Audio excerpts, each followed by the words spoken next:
Namaste. 50 years is a long time, or it seems to be. We call it a half a century. And yet, 52 years ago, I gave a talk in high school. And I was running for student body president. I was not the person. I never ran for student office before. But something had happened. It was 1961. The 60s were about to let loose. But at that time, there wasn't a ripple in the air. There wasn't a scent of what was to come. But somehow, in that suburban high school, there was some trouble. Our senior class, which was the class in front of me, they were an odd lot, or at least they appeared to us who were younger than them, and they were about to graduate. It was spring, I would say exactly 52 years ago. And on senior hat day, the seniors, the football players noticeably, decided to come to school wearing empty beer cans on their heads for hats. Well, it triggered a response in the school administration. And they sent the vice principal of the school around to collect all these students who had empty beer cans on their heads, take them to the principal's office, and the word spread that afternoon they had been expelled. And the reaction of the school was, I mean, they were fools, but to expel them for this seemed a bit much. Well, something happened that was quite unusual. Somebody decided that we should have a protest. But unlike all the protests I've been engaged in since that time, and there have been many, this was the most fulfilling and effective and easiest protest anybody ever thought up. It was spring, the weather was good, it was a brand new high school. There were rolling green lawns, and somebody came up with the idea to protest against this egregious act of school tyranny. We should just not eat in the school cafeteria. Whoa. And bring our lunches. Whoa. And so, we did. The idea spread like wildfire. And it was spring, it was beautiful, and we brought our school lunches and had lunch on the lawn. Now, it was only lately I realized that the damage to the school finances was daily. The school administration hired those prep cooks. They ordered the food, the same amount of food that we'd eaten day after day after day for years, and would later. But each day at the end, they had to throw that food away. And this continued at the school. Well, for some strange reason, my sister suggested I run for student body president. And for some strange reason, I agreed to do so. And so, we, as a part of the process, we wrote our speeches and submitted them to the administration. And I did. And everybody got their speeches back except me. And I didn't know why. But what would happen would reveal the reason. 2 weeks later, the school elections were about to happen, and so the candidates were supposed to give their talks before the student body. And on the morning of that day, they gave my speech back to me. In the afternoon, I found out why they had taken it away. When I gave my speech before that class, there was 2,000 kids. And I went through and I analyzed what was going on at the school. And then I said these words. What we need is student power. 2,000 kids in that auditorium hit their feet and started screaming. I was shocked and surprised. The administration was shocked and surprised less than I. They had a sense of what those words meant. I, in my naivete, didn't. I was merely deciding if we wanted a better world, a more just world, how were we to achieve it? The 60s were to cascade. That was 1961. I was there. It was amazing, that decade. Tumult, transition. It started out in the innocence of a suburban high school. It was to end for me 1969 in the county jail for sales of LSD. Living in the Haight-Ashbury, a decade of revolt tumult and protest. 50 years later, things have changed, but in another way, they haven't.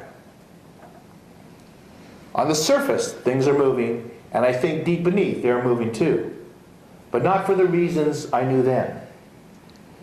And for that aspect, I would like to tell you a story of what happened between then and now.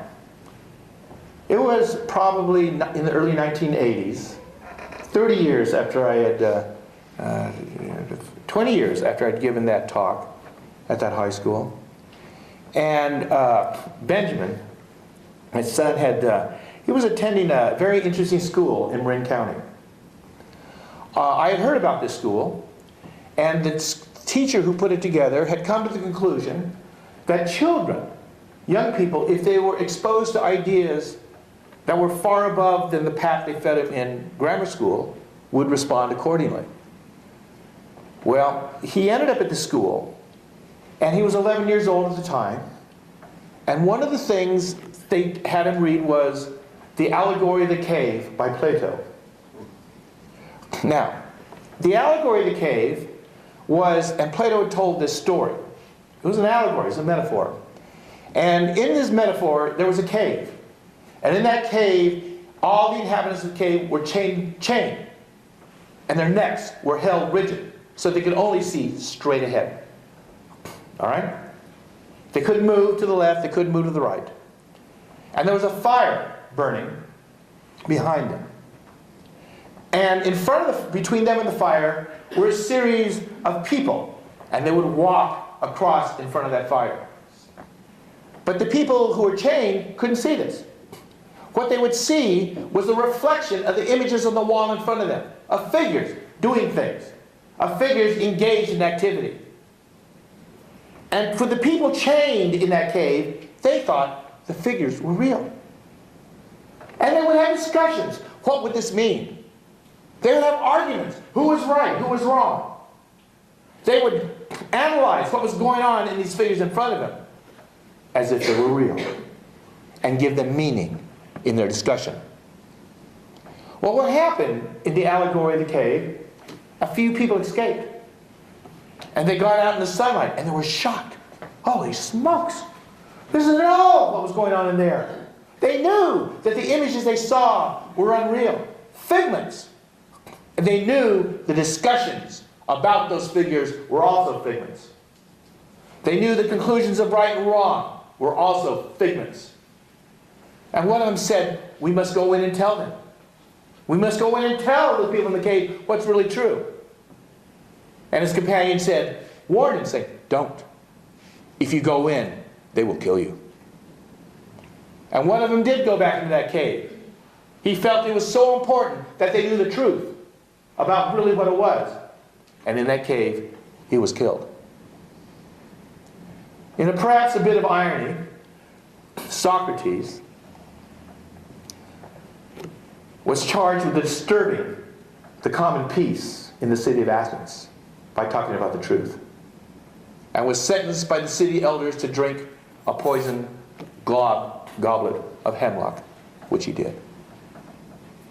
A few hundred years later, the Master Jesus came to the planet Earth, talking about truth. They killed him too. Well, Benjamin had read this story. He's 11 years old. We're driving home. And he said, Dad, wonder if you're beginning to realize, to know, that this is a shadow reality. It's not the true reality. You're just beginning to realize this. And other people don't know this. They don't know it's a shadow reality. And they try and make it better. But because they don't know it's a shadow reality, they make it worse. And then he said, wonder if you want to make it better too. I never forgot that conversation. We went home, and I gave him a copy of the Tao Te Ching, a book written 2,500 years ago or so by the Chinese master Lao Tzu, called The Way. or the way of life. I gave this to Benjamin. You know, this book is absolutely profound.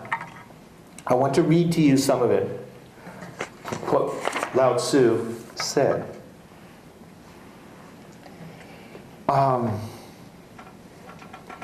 The book itself is shrouded in mystery. Who he was is so long ago, but this is one of the great gifts of Chinese metaphysics to the world. The other gift is the I Ching, the Book of Changes. Perhaps the oldest book in existence.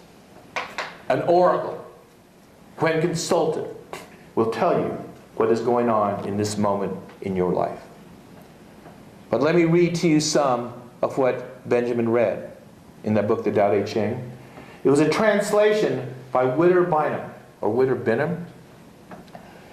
There are many translations of the I Ching. I remember trying to read the first one by Lin Yu Tang, a Chinese scholar. I couldn't get it. I couldn't get it. And then I ran across this translation. Stunning. It spoke to the heart of the Tao Te Ching. And then I read the story behind it, that Witter Bingham didn't read Chinese, but he was a poet. And he happened to be in China in the late 1940s. He had read the translations, the many translations of the Tao Te Ching, and wrote what came through him. His Chinese aide wrote him a letter and said, I am honored to read what you have written. Because it came not through a translation of word, of idiom and phrase. It came through his heart. And that is where the Tao Te Ching came also. A leader is best when people barely know that he exists. Not so good when people obey and acclaim him. Worst when they despise him. Fail to honor people, they will fail to honor you. But of a good leader who talks little, when his work is done, his aim fulfilled, they will all say, we did this ourselves. When people lost sight of the way to live, came codes of love and honesty. Learning came, charity came, hypocrisy took charge. When differences weakened family ties, came benevolent fathers and dutiful sons. And when lands were disrupted and misgoverned, came ministers commended as loyal. Rid of formalized wisdom and learning, people would be 100-fold happier. Rid of conventionalized duty and honor, people would find their families dear. Rid of legalized profiteering, people would have no thieves to fear. These methods of life have failed, all three. Here is the way, it seems to me. Set people free, as deep in their hearts they would like to be. From private greeds and wanton needs. Another stanza. Before creation, a prescience existed, a pre-knowing, self-contained, complete, formless, voiceless, mateless, changeless, yet which pervaded itself with unending motherhood. Though there can be no name for it, I have called it the way of life. Perhaps I should have called it the fullness of life, since fullness implies widening into space, implies still further widening, implies widening until the circle is whole. In this sense, the way of life is fulfilled, heaven is fulfilled, earth fulfilled, a fit man also is fulfilled. There are the four amplitudes of the universe, and a fit man is one of them. Man rounding the way of heaven, earth rounding the way of heaven, heaven rounding the way of life, till the circle is full. Those who would take over the earth and shape it to their will never, I noticed, succeed. The earth is like a vessel so sacred that at the mere approach of the profane, it is marred. And when they reach out their fingers, it is gone. For a time in the world, some force themselves ahead, and some are left behind. For a time in the world, some make a great noise, and some are held silent. For a time in the world, some are puffed fat, and some are kept hungry. For a time in the world, some push abroad, and some are pushed aboard, some are tipped out. At no time in the world will a man who is sane overreach himself, overspend himself, overrate himself. This was the book I gave Benjamin after he asked that question. If you want to change the world and know that it is a figment and know that it is an illusion, what do you do? Benjamin read that book, handed it back to me a few days later, and said, "It's true." And that was that. I gave a talk in high school the next year. It was graduation. Everything that we'd gone through was behind us. And everything that was yet to be was in front of us. And in that graduation speech in 1962, I ended it with this thought. We have received many gifts at graduation. Some of us have received watches, cars. We asked for many things and received many things. But perhaps we should have all asked for a mirror in which to better see who we truly are. I think the sentiment in that talk, in the long run, was more true than the sentiment I gave voice to the year before, the need for power. In this world, there's the way of world power. In this world, there is also the way. Never the twain shall meet. Namaste.